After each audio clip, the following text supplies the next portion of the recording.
इस लेक्चर में हम डाइपोल का इलेक्ट्रिक फील्ड निकालेंगे एट द जनरल पॉइंट। ठीक है, तो हम यहाँ एक डाइपोल बना लेते हैं। हमने डाइपोल बना लिया। इन जनरल डाइपोल हम तब बोलते हैं जब पॉजिटिव और नेगेटिव चार्ज की डिस्टेंस बहुत कम होती है, पर ऐसे डायग्राम में मुझे दिखाना पड़ रहा है। ये हमारा डाइपोल है, इसको पी वेक्टर दिखता है। ठीक है, और हमें इससे एक लार्ज डिस्टेंस दूर, large in comparison to the distance between the 2 point charges, 2 point charges से मिलके ही तो डाइपोल बनता है। यहाँ टेल पे माइनस की, यहाँ पे प्लस की, थीटा एंगल।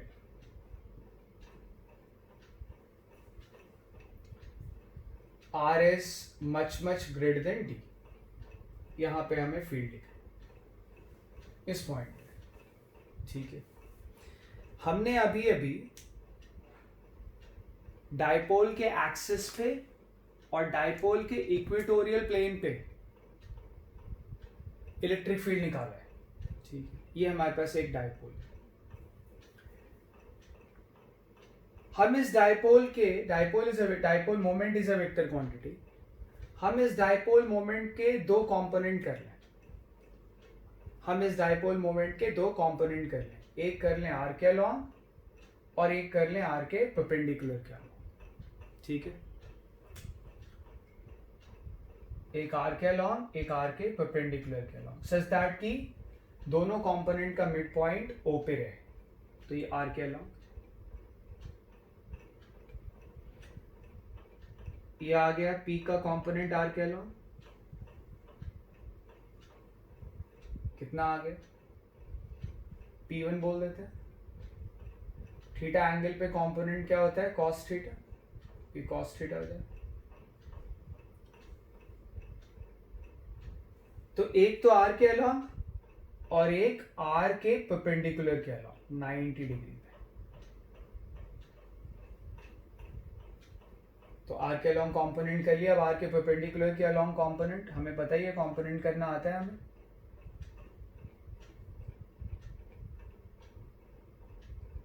ये एक डाइपोल आ गया।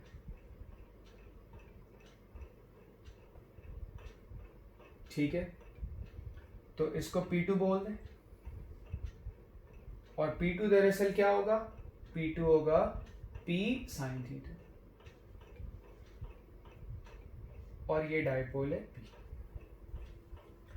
तो भाई कंपोनेंट का नेट इफेक्ट तो वही होता है ना जो एक वेक्टर का होता है। किसी वेक्टर के दो कंपोनेंट के, किसी वेक्टर, मान लो किसी वेक्टर x के दो कंपोनेंट के, तो उन दोनों कंपोनेंट का रिजल्टेंट इफेक्ट वही आएगा ना जो कि एक अकेले वेक्टर का आता है। p के हमने दो कंपोनेंट किए, P1 एंड P2, तो P1 P2 का नेट इफेक्ट वही आएगा जो p का आता है, क्योंकि ये इसी के कंपोनेंट है। क्लियर है ये? भाई हम वेक्टर्स को कंपोनेंट में कर लेते हैं और कंपोनेंट का जो रिजल्टेंट होगा, इन दोनों का रिजल्टेंट तुम चाहो तो निकाल लो, यही आएगा। ये दोनों कंपोनेंट म्यूचुअली परपेंडिकुलर है, इनका रिजल्टेंट ये आ जाएगा, और इन दोनों का जो कंबाइंड इफेक्ट होगा वो इसके इफेक्ट के ही बराबर होगा। अब मैं ऐसा करता हूं, मैं इस पॉइंट पे इसको भी P बोल देते हैं, कैपिटल P बोल देते हैं। यहाँ पे मैं इलेक्ट्रिक फील्ड लिख रहा हूं ड्यू टू P1। तो यहाँ पे मैं लिख रहा हूं इलेक्ट्रिक फील्ड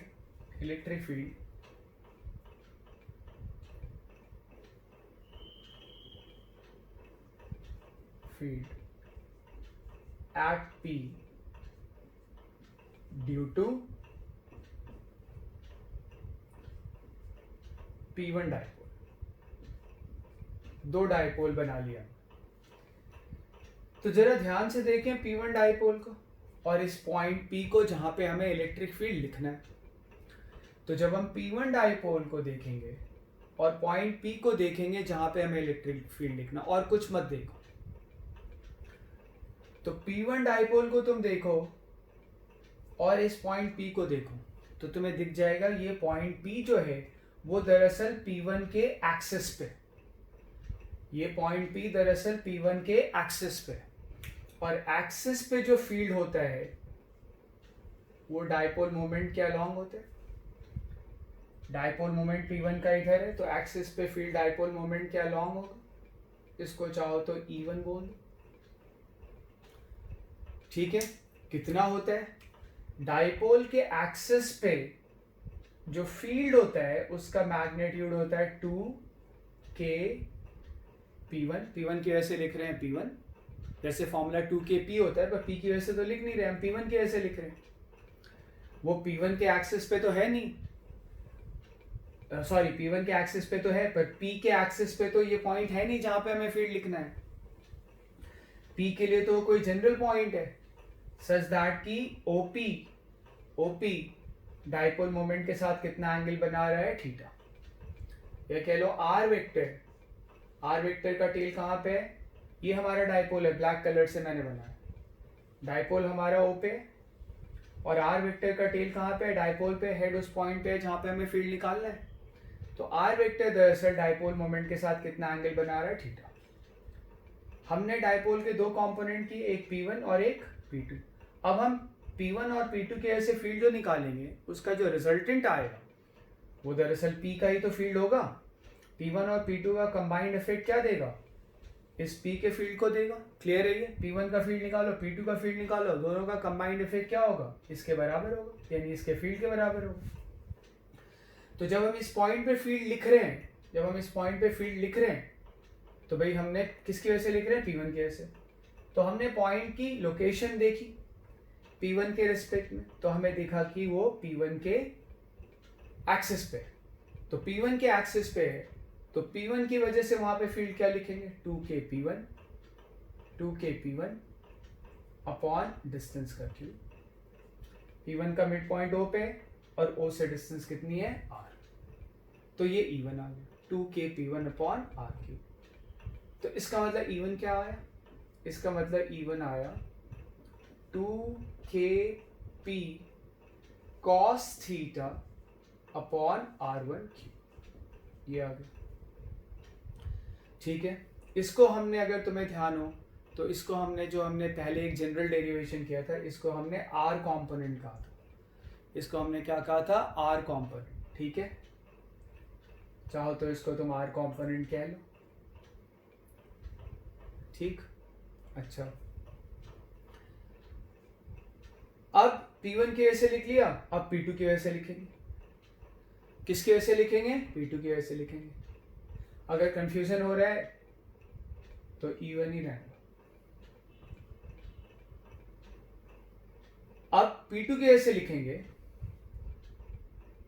कहां पे? इस पॉइंट पे।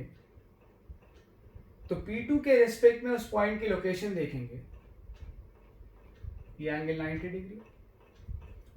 तो ये पॉइंट दरअसल P कहां पे? ये पॉइंट दरअसल P OP लाइन पे। OP लाइन कौन सी लाइन है? OP लाइन दरअसल P2 के मिड पॉइंट से पास होती है। ये P2 है। OP लाइन कौन सी लाइन है? जो कि P2 के मिड पॉइंट से पास होती है और P2 पे परपेंडिकुलर है। तो क्लियरली ये पॉइंट क्या है? ये पॉइंट है P2 का परपेंडिकुलर बाइसेक्टर। तो अगर मैं P2 की वजह से लिख रहा हूं तो जिस पॉइंट पे मैं फील्ड लिख रहा हूं वो पॉइंट दरअसल P2 का परपेंडिकुलर बाइसेक्टर जो है उस पे लाई करता है। तो इसका मतलब अब इस P2 की वजह से मैं यहाँ पे फील्ड लिख लूंगा। ठीक है, P पॉइंट कहाँ पे? P पॉइंट P2 के परपेंडिकुलर बाइसेक्टर पे। परपेंडिकुलर बाइसेक्टर किसको कहते हैं? जो परपेंडिकुलर हो, मिड पॉइंट से पास करे। तो परपेंडिकुलर बाइसेक्टर पे, किसी डाइपोल के परपेंडिकुलर बाइसेक्टर पे फील्ड की डायरेक्शन क्या होती है? डाइपोल मोमेंट के ठीक अपोजिट। डाइपोल मोमेंट इधर है तो फील्ड की डायरेक्शन इधर है। क्लियर है? P2 और R, P2 ये R है, ये P2 है, उनके बीच में कितना एंगल है? 90। इसकी वजह से इलेक्ट्रिक फील्ड की डायरेक्शन पलट के, भाई डाइपोल मोमेंट इधर है, इलेक्ट्रिक फील्ड पलट के ऊपर आएगा। ये आ गया, ये एंगल भी कितना हो जाएगा 90, इजी है कंक्लूड करना। इसको चाहो तो E2 बोल,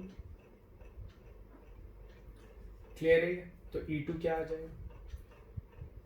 E2 दरअसल मैग्नीट्यूड है इलेक्ट्रिक फील्ड का, किसकी वजह से? E2 है इलेक्ट्रिक फील्ड का मैग्नीट्यूड इस P2 की वजह से। कहाँ पे? P2 के परपेंडिकुलर बाइसेक्टर या इक्वेटोरियल प्लेन पे। क्या होता है फॉर्मूला? KP2 यानी K into P upon RQ। तो क्या आ गया E2? E2 आ गया K, what is P2? P sin theta. P2 is P sin theta upon RQ।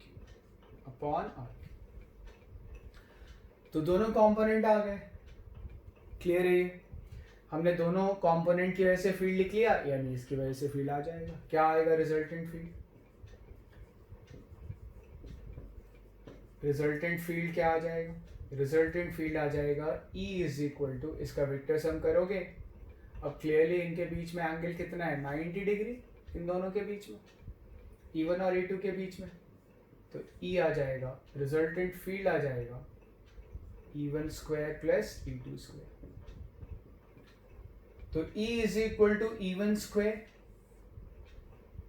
इसका स्क्वायर करो, क्या आएगा? 2KP upon R³ cos theta का होल स्क्वायर। मतलब ये तो तुम कर लेना, इसमें कॉमन आ जाएगा, तुम इसको सिंप्लीफाई कर लेना रख के पूरा, ये आ जाएगा। तभी मैंने ऐसे ही बता दिया था, ये आ जाएगा KP अपॉन R³, दोनों में ही कॉमन है, स्क्वायर करके रूट के बाहर ले लेंगे, और ये आ जाएगा 3 cos स्क्वायर थीटा प्लस 1। तो ये हमने डाइपोल की वजह से दूर के किसी जनरल पॉइंट पे इलेक्ट्रिक फील्ड का फॉर्मूला डिराइव कर लिया। दूर के किसी जनरल पॉइंट पे इलेक्ट्रिक फील्ड का फॉर्मूला डिराइव कर लिया। अच्छा, इसमें P2 जो है ना वो दिख नहीं रहा डायग्राम में, इसलिए मैं थोड़ा सा कैमरा नीचे कर देता हूँ, ठीक है?